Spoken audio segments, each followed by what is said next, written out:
তারা যে ত্যাগটা করলেন।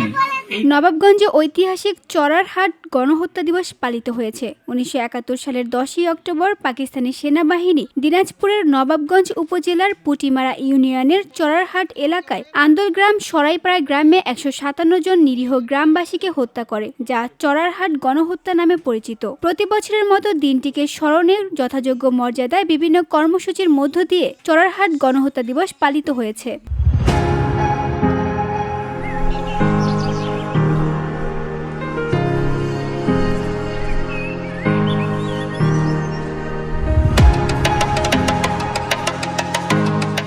গণহত্যা দিবস উপলক্ষে উপজেলা প্রশাসনের আয়োজনে শহীদ পরিবারের সদস্য মোহাম্মদ মোজাম্মেল হকের সভাপতিত্বে আলোচনা সভা অনুষ্ঠিত হয়। এরপর উপজেলা ভূমি কর্মকর্তা মোহাম্মদ মুনতাসির মাহফুজ সহ মুক্তিযোদ্ধাবৃন্দ, ইউনিয়ন বিএনপির নেতৃবৃন্দ, ইউনিয়ন পরিষদ, চড়ারহাট শহীদ স্মৃতি মহাবিদ্যালয় কলেজ, প্রাণকৃষ্ণপুর আন্দোলগ্রাম উচ্চ বিদ্যালয়ের শিক্ষার্থীবৃন্দ শহীদ বেদিতে ফুল দেয়।